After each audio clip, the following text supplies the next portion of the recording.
USS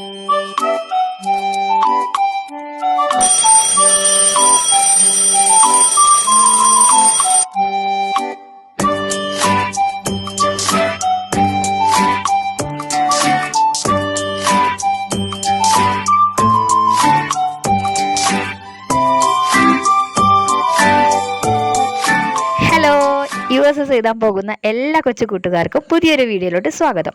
ഇന്ന് നമ്മൾ basic സയൻസിലെ അന്നപഥത്തിലൂടെ എന്ന ചാപ്റ്ററിൽ USSൽ വരാൻ സാധ്യതയുള്ള കുറച്ച് ക്വസ്റ്റ്യൻ ആൻസേഴ്സ് ആണ് ഡിസ്കസ് ചെയ്യാൻ പോകുന്നത്. അപ്പോൾ ചോദ്യങ്ങളിലേക്ക് കടക്കുന്നതിന് മുൻപേ നമ്മൾ ഈ ചാപ്റ്ററിൽ എന്താണ് മെയിനായിട്ട് പഠിച്ചിട്ടുള്ളത് എന്നത് നോക്കാം. ഈ പാഠഭാഗത്ത് പ്രധാനമായിട്ടും ചർച്ച ചെയ്യപ്പെടുന്നത് പോഷണ പ്രക്രിയയുടെ വിവിധ ഘട്ടങ്ങൾ, അതുപോലെ ചെറിയ ക്ലാസ്സുകളിലൊക്കെ നമ്മൾ പഠിച്ചിട്ടുണ്ട് പ്രകാശ സംശ്ലേഷണത്തെക്കുറിച്ച്.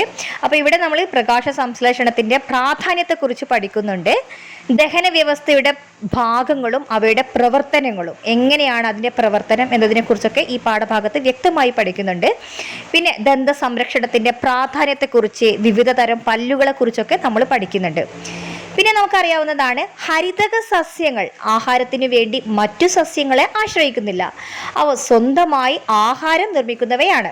അതിനാൽ അവയെ നമ്മൾ സ്വപോഷികൾ അല്ലെങ്കിൽ ഓട്ടോട്രോപ്സ് എന്നാണ് പറയുന്നത്. അതുപോലെ സ്വയം ആഹാരം നിർമ്മിക്കാൻ കഴിയാത്ത ജീവികൾ ആഹാരത്തിന് വേണ്ടിയിട്ട് മറ്റു ജീവികളെ ആശ്രയിക്കുന്നുണ്ട്. അതിനാൽ അവയെ നമ്മൾ പരപോഷികൾ അഥവാ ഹെട്രോട്രോപ്സ് എന്നാണ് പറയുന്നത്. അതുപോലെ തന്നെ മറ്റു സസ്യങ്ങളിൽ വളർന്ന് അവയിൽ നിന്ന് ആഹാരം സ്വീകരിക്കുന്ന സസ്യങ്ങളെയാണ് പരാത സസ്യങ്ങൾ എന്ന് പറയുന്നത്. പരാത സസ്യങ്ങളെ രണ്ടായി തരംതിരിച്ചിട്ടുണ്ട്, അർദ്ധപരാതങ്ങൾ എന്നും പൂർണ്ണപരാതങ്ങൾ എന്നും. ഇതിൽ അർദ്ധപരാതങ്ങൾ എന്താണെന്ന് വെച്ചിട്ടുണ്ടെങ്കിൽ ആതിഥേയ സസ്യങ്ങളിൽ നിന്ന് ജലവും ലവണങ്ങളൊക്കെ വലിച്ചെടുത്ത് ഇലകളുടെ സഹായത്തോട് കൂടിയിട്ട് സ്വന്തമായി ആഹാരം നിർമ്മിക്കുന്ന സസ്യങ്ങളെയാണ് നമ്മൾ അർദ്ധപരാതങ്ങൾ എന്ന് പറയുന്നത്. ഇത്തിൽ കണ്ണി, ചന്ദനം ഇതൊക്കെ തന്നെ അർദ്ധപരാതങ്ങൾക്ക് ഉദാഹരണമാണ്. അപ്പോൾ ഇവയുടെ വേരുകളൊക്കെ തന്നെ ആതിഥേയ വൃക്ഷത്തിൽ ആഴ്ന്നിറങ്ങിയതായിട്ട് നമുക്ക് കാണാൻ കഴിയും. ഇത്തിൽ കണ്ണിയുടെ ഇലകളും വേരുകളും ഒക്കെ ഉണ്ടെങ്കിലും ഇവ ആതിഥേയ സസ്യത്തിൽ നിന്ന് ജലവും ലവണങ്ങളൊക്കെ വലിച്ചെടുത്ത് ആഹാരം നിർമ്മിക്കുന്നത്. അതുകൊണ്ട് തന്നെ ഇത്തിൽ വളരുന്ന സസ്യത്തിന്റെ കൊമ്പുകൾ ക്രമേണ നശിച്ചു പോവുകയും ചെയ്യാറുണ്ട്. ഇനി പൂർണ്ണപരാതങ്ങൾ എന്താന്ന് വെച്ചിട്ടുണ്ടെങ്കിൽ ആതിഥേയ സസ്യങ്ങൾ നിർമ്മിച്ച ആഹാരം നേരിട്ട് വലിച്ചെടുക്കുന്ന സസ്യങ്ങളെയാണ് നമ്മൾ പൂർണ്ണപരാതങ്ങൾ എന്ന് പറയുന്നത്.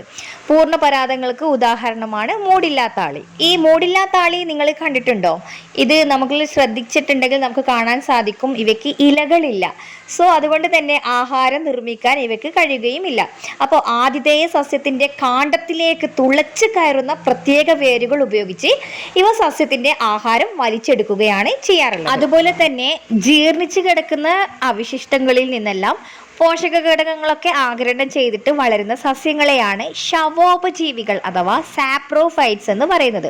അതിന് ഉദാഹരണമാണ് കൂണ്, നിയോട്ടിയ, മോണോട്രോപ്പ. ഇതൊക്കെ ശവോപജീവികൾക്ക് ഉദാഹരണമാണ്. ഈ അർദ്ധപരാതങ്ങളും പൂർണ്ണപരാതങ്ങളും ആതിഥേയ സസ്യങ്ങൾക്ക് ദോഷം ചെയ്യുന്നവയാണ്.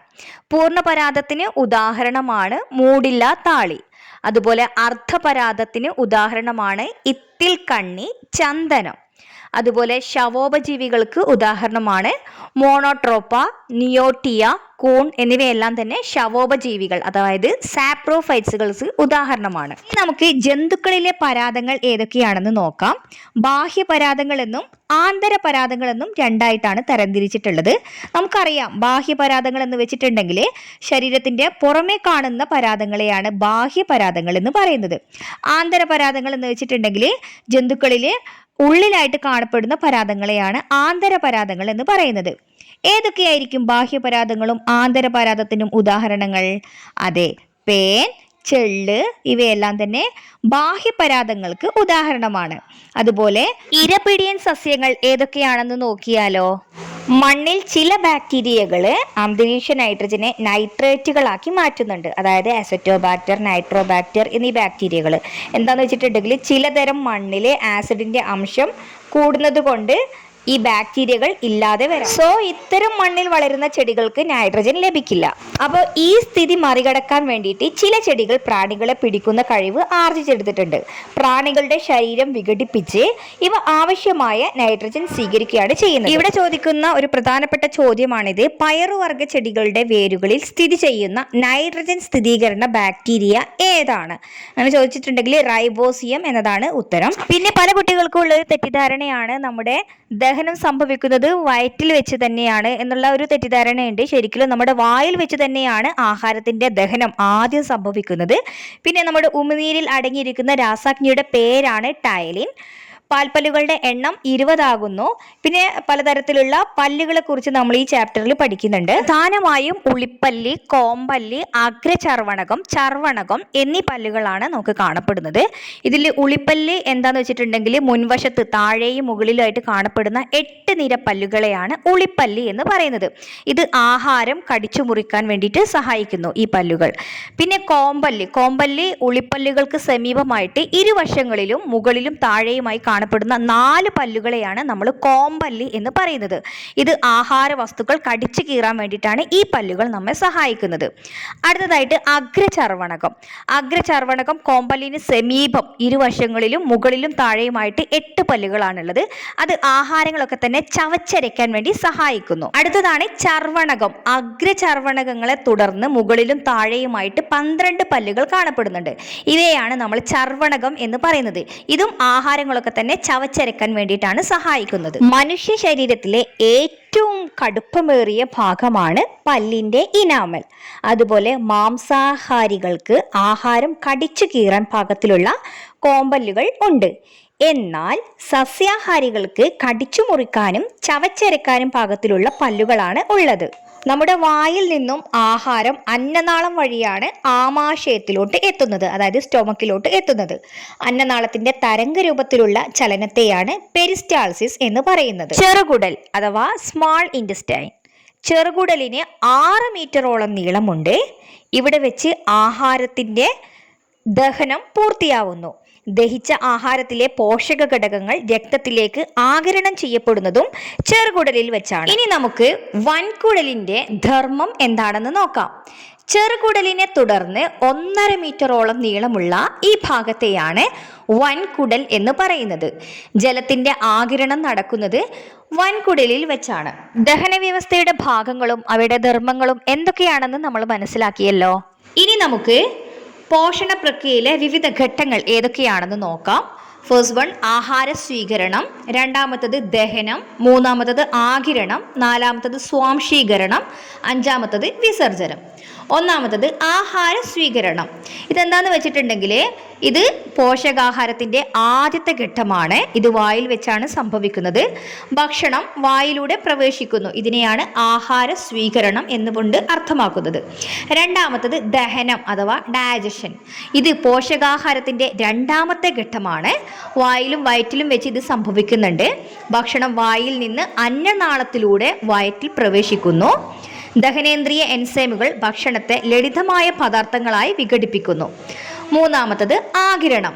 ഇത് പോഷകാഹാരത്തിന്റെ മൂന്നാമത്തെ ഘട്ടമാണ്. ചെറുകുടലിൽ ഇത് സംഭവിക്കുന്നു. ആഗിരണം ചെയ്യപ്പെടുന്ന ഭക്ഷണം ശരീരത്തിൽ ആഗിരണം ചെയ്യപ്പെടുന്നു. നാലാമത്തത് സ്വാംശീകരണം. ഇത് പോഷകാഹാരത്തിന്റെ നാലാമത്തെ ഘട്ടമാണ്. വൻകുടലിൽ വെച്ചാണ് ഇത് സംഭവിക്കുന്നത്. അതായത് ആഗിരണം ചെയ്യപ്പെടുന്ന ഭക്ഷണം ശരീരത്തിന്റെ ഭാഗമായി. അടുത്തത് വിസർജനം. വിസർജനം പോഷകാഹാരത്തിന്റെ അഞ്ചാമത്തെ ഘട്ടമാണ്. ഭക്ഷണം സ്വാംശീകരിച്ചതിന് ശേഷം അവശേഷിക്കുന്ന മാലിന്യം മലദ്വാരം വഴി ശരീരത്തിൽ നിന്ന് പുറന്തള്ളപ്പെടുന്നു. ഇനി ഈ പാഠഭാഗത്ത് നിന്നും USSന് വരാൻ സാധ്യതയുള്ള ചോദ്യങ്ങൾ ഏതൊക്കെയാണെന്ന് നോക്കാം. ചോദ്യം 1. ഡയാലിസിസ് ഏത് അവയവുമായി ബന്ധപ്പെട്ടിരിക്കുന്നു?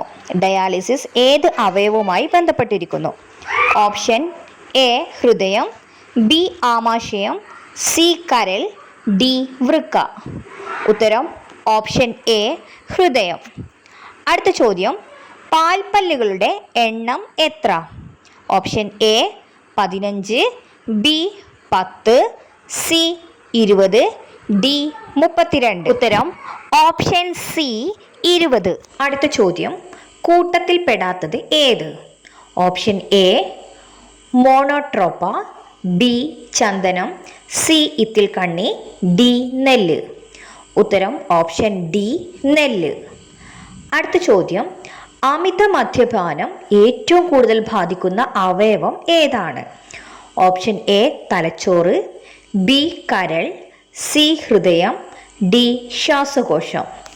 ഉത്തരം ഓപ്ഷൻ ബി കരൾ.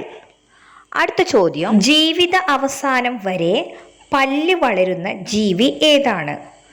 ഓപ്ഷൻ എ നായ, ബി കുതിര, സി പശു, ഡി ആന. ഉത്തരം ഓപ്ഷൻ ഡി ആന. അടുത്ത ചോദ്യം, താഴെ പറയുന്നവയിൽ പെരിസ്റ്റാൾസിസുമായി ബന്ധമില്ലാത്തത് ഏതാണ്? ഓപ്ഷൻ എ ഹൃദയം, ബി ആമാശയം, സി അന്നനാളം, ഡി വൻകുടൽ. ഉത്തരം ഓപ്ഷൻ എ ഹൃദയം. മണ്ണിൽ അസറ്റോബാക്ടറിന്റെ പ്രാധാന്യം എന്താണ്? ഓപ്ഷൻ എ മണ്ണിലെ ജലസംഭരണ ശേഷി വർദ്ധിപ്പിക്കുന്നു, ബി നൈട്രജനെ നൈട്രേറ്റ് ആക്കി മാറ്റുന്നു, സി ജൈവാംശത്തെ ജീർണിപ്പിക്കുന്നു, ഡി വായുസഞ്ചാരം കൂട്ടുന്നു. ഉത്തരം ഓപ്ഷൻ ബി നൈട്രജനെ നൈട്രേറ്റ് ആക്കി മാറ്റുന്നു. അടുത്ത ചോദ്യം, ബാക്ടീരിയകൾ പോഷണം ചെയ്യുമ്പോൾ വായിൽ ഉൽപ്പാദിപ്പിക്കുന്ന ആസിഡ് ഏതാണ്? Option A tartaric acid, B citric acid, C lactic acid, D acetic acid. ഉത്തരം C lactic acid.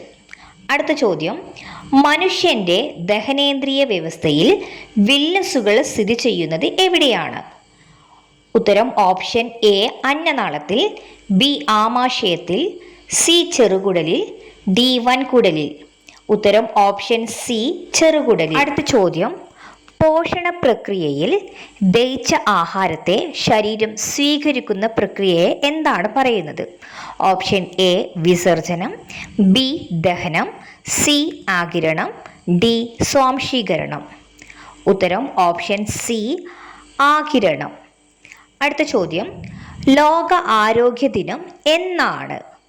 Option A July 21, B April 7, C June 5, D February 24. ഉത്തരം ഓപ്ഷൻ ബി ഏപ്രിൽ 7. അടുത്ത ചോദ്യം, ഒറ്റ വാക്കിൽ ഉത്തരം എഴുതുക. ചോദ്യം 1, ശരീരത്തിലെ ഏറ്റവും കഠിനമായതും പല്ലിൻ്റെ ഉപരിതല പാളിയുമായ പദാർത്ഥം ഏത്? ഉത്തരം ഇനാമൽ. അടുത്ത ചോദ്യം, കരൾ ഉൽപ്പാദിപ്പിക്കുന്ന ദഹനരസം ഏത്? ഉത്തരം പിത്തരസം. അടുത്ത ചോദ്യം, അന്നനാളത്തിൻ്റെ തരംഗരൂപത്തിലുള്ള ചലനത്തെ എന്താണ് പറയുന്നത്? ഉത്തരം പെരിസ്റ്റാൾസിസ്. അടുത്ത ചോദ്യം, ശരീരത്തിലെ അരിപ്പകൾ എന്നറിയപ്പെടുന്ന ഭാഗം ഏതാണ്? ഉത്തരം വൃക്കകൾ. അടുത്ത ചോദ്യം, ദഹിച്ച ആഹാരത്തിലെ പോഷക ഘടകങ്ങളെ രക്തത്തിലേക്ക് ആഗിരണം ചെയ്യപ്പെടുന്നത് എവിടെ വെച്ചാണ്? ഉത്തരം ചെറുകുടലിൽ വെച്ച്. അടുത്ത ചോദ്യം, ഒരു ആന്തരപരാതത്തിന് ഉദാഹരണം എഴുതുക. ആന്തരപരാതത്തിന് ഉദാഹരണം. ഉത്തരം വിര. അടുത്ത ചോദ്യം, ഉമിനീരിൽ അടങ്ങിയിട്ടുള്ള രാസാഗ്നി ഏത്? ഉത്തരം ടയലി. അടുത്ത ചോദ്യം ഈ വീഡിയോയുടെ അവസാനത്തെ ചോദ്യമാണ്. അപ്പോൾ ഇതിൻ്റെ ആൻസർ നിങ്ങൾക്ക് അറിയെങ്കിൽ കമൻറ്റ് ബോക്സിൽ കമൻറ്റ് ചെയ്യുക. ചോദ്യം ഇതാണ്, മനുഷ്യ ശരീരത്തിലെ ഏറ്റവും വലിയ ഉമിനീർ ഗ്രന്ഥി ഏതാണ്? മനുഷ്യ ശരീരത്തിലെ ഏറ്റവും വലിയ ഉമിനീർ ഗ്രന്ഥി ഏതാണ്? അപ്പോൾ ഉത്തരം അറിയെങ്കിൽ പെട്ടെന്ന് തന്നെ കമൻറ്റ് ബോക്സിൽ കമൻറ്റ് ചെയ്യുക. അതോടൊപ്പം നമ്മുടെ ചാനൽ ആദ്യമായിട്ട് കാണുന്നവരുണ്ടെങ്കിൽ സബ്സ്ക്രൈബ് ചെയ്യാനും അതോടൊപ്പം തൊട്ടടുത്ത് കാണുന്ന കുഞ്ഞു ബെല്ലൈക്കുള്ള ഓൾ എന്ന ഓപ്ഷൻ കൂടെ ക്ലിക്ക് ചെയ്തിട്ടുണ്ടെങ്കിൽ ഞാനിടുന്ന വീഡിയോസ് അപ്പോൾ തന്നെ നിങ്ങൾക്ക് നോട്ടിഫിക്കേഷൻ ലഭിക്കുന്നതാണ്. അപ്പോൾ USS എക്സാം എഴുതാൻ പോകുന്ന എല്ലാ കുട്ടികൾക്കും 1000 വിജയാശംസകൾ.